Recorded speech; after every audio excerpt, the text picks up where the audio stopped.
Hello students, कैसे हैं आप लोग। चलिए नेक्स्ट वीडियो स्टार्ट करते हैं, जो कि ईडियम्स और फ्रेजेस का है, जो आती हैं यूपी बोर्ड 12th क्लास में। एसएससी में भी वही आएंगी, पीजीटी, टीजीटी, जीआईसी, बहुत सारे एग्जाम्स हैं कॉम्पिटिटिव लेवल के, जहां वही यही वाली ईडियम्स रिपीट होती है। तो चलिए बिना देरी के स्टार्ट करते हैं गाइस। पहला ईडियम है feet of clay. Feet of clay का मतलब होता है किसी के करैक्टर में कोई कमजोरी।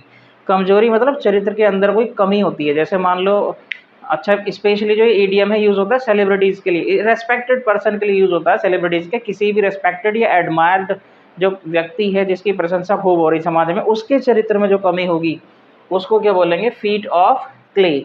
इसको याद कैसे रखेंगे आप।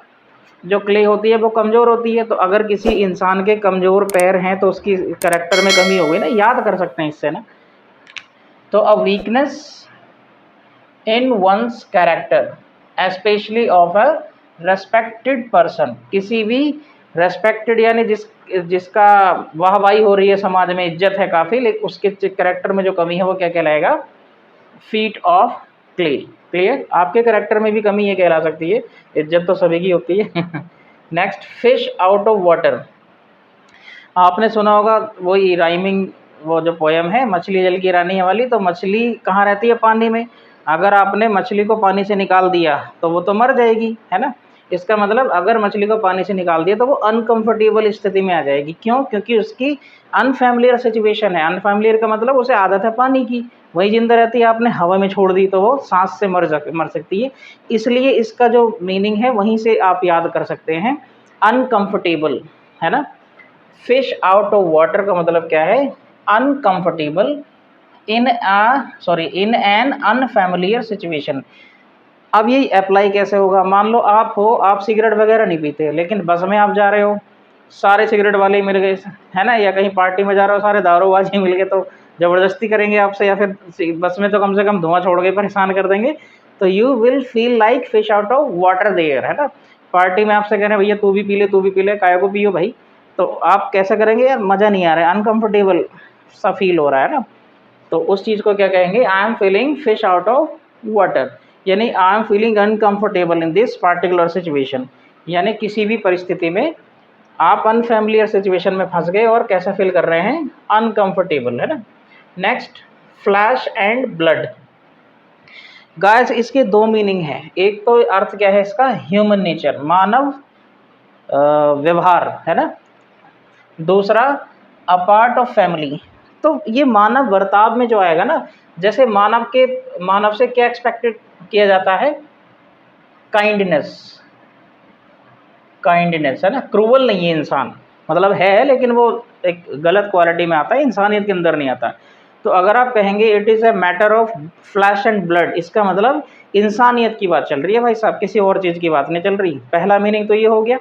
दूसरा, अ पार्ट ऑफ फैमिली। अगर कोई आपका सगा है, सगा मतलब भाई बहन औलाद है खुद की, तो उसके लिए भी क्या यूज़ करेंगे, he is my flash and blood. जैसे किसी ने मान लो जायदाद से किसी को बेदखल कर दिया, तो जो बेदखल हुआ है वो क्या क्या क्या रोना रोएगा अंग्रेजी में, I was the flash and blood of my parents. मैं उनका अपना था, तब भी मुझे जायदाद से बेदखल कर दिया, है ना। They although they deprived me of the property, है ना। खैर कोई बात नहीं। अ पार्ट ऑफ फैमिली के लिए भी यूज होता है। Next, fly of the handle. Fly of the handle guys, अभी ये मैं मैच देख रहा था, शायद फाइनल था, पता नहीं कौन सा था। एक क्रिकेटर जो है ना, मतलब प्लेयर, बल्लेबाज आउट हुआ। अब जैसे ही आउट हुआ तो अपनी गलती पे ही आउट होगा भाई, सीधी सी बात है। तो उसने बल्ले को फेंक के मारा, तो हैंडल क्या हो, मतलब फ्लाई ऑफ द हैंडल, हाथ में से छूट गया हैंडल। वहां से आप याद कर सकते हैं, गुस्सा होना अनएक्सपेक्टेडली, है ना। टू लूज वंस टेम्पर, अचानक गुस्सा होना, अपना आपा खो देना, उसको क्या बोलेंगे, फ्लाई ऑफ द हैंडल। यानी that particular cricketer has flown of the handle, उसने अपना आपा खो दिया था, है ना। कुछ होते होते मरने मारने को तैयार हो जाते हैं, ऐसा लगता है मर ना जाएगा, बीपी हाई हो जाता है उनका गुस्से से।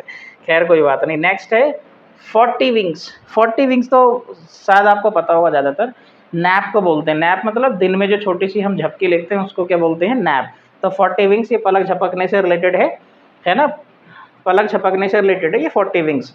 तो इसलिए इसका मीनिंग क्या है, अ नैप। नैप का मतलब छोटी नींद जो हम दिन में लेते हैं, 10-15 मिनट, आधा घंटा जितने लेनी है, झपकी। A short sleep during the day, है ड्यूरिंग द डे तो रहती है।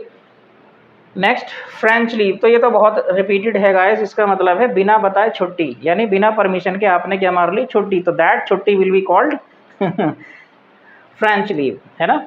वो लीव कैसी कहलाएगी, फ्रेंच लीव कहलाएगी, बिना परमिशन के, इसलिए। नेक्स्ट है from hand to mouth.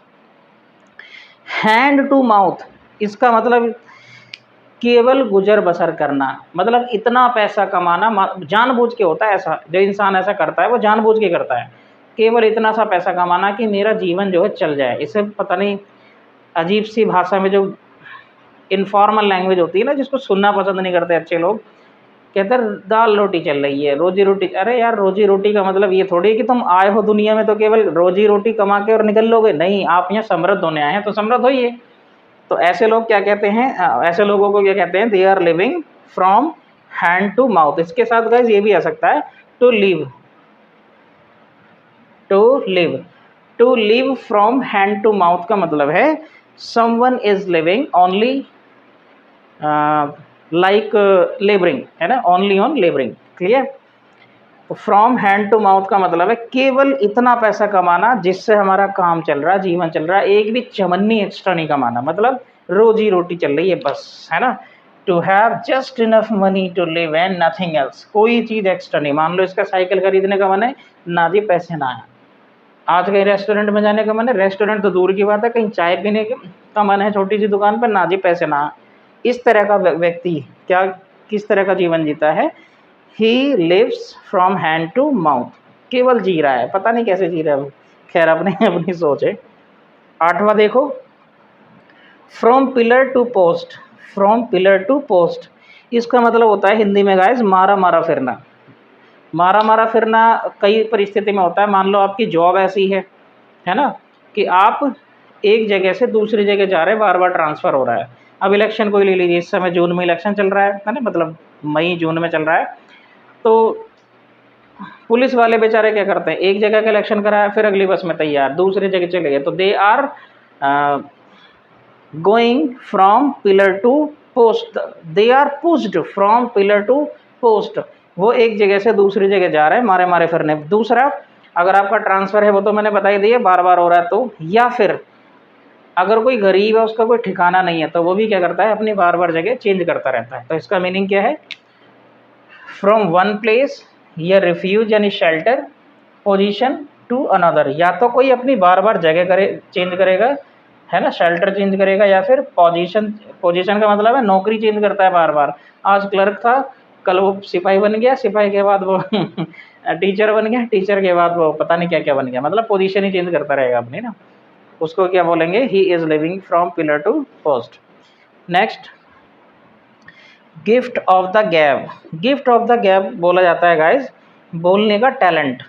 Talent of, ये फॉर नहीं, यहाँ पे आप ऑफ कर लेना है ना, टैलेंट ऑफ स्पीकिंग। तो टैलेंट ऑफ स्पीकिंग जो है, बोलने का टैलेंट है, क्लियर है। ये चाहे बकवास फेंके, लेकिन लोगों को ये एकदम काबू में कर लेगा, ऐसा लगेगा यही है बस बढ़िया। जैसे इंडिया के नेताजी ज़्यादातर, है ना, सारे नहीं, इतना लंबी चौड़ी फेंक रहे हैं, जनता नारे लगा रही है, ये वो मर मिटेंगे, पता नहीं क्या क्या कर रहे हैं। तो that particular leader is having gift of the गैब, वो बोलने की उसके पास टैलेंट है, वो उन्हें मंत्र मुग्ध कर दे रहा है श्रोताओं को। पता नहीं बकवास किया जा रहा है, कोई सच्चाई नहीं बातों में, तब भी कोई भी बकवास हो, क्योंकि गैब का मतलब ही गाइस क्या होता है, बकवास, है ना, बकवास, बेतुकी की बातें। तो गिफ्ट ऑफ द गैब इसका मतलब है बोलने की कला।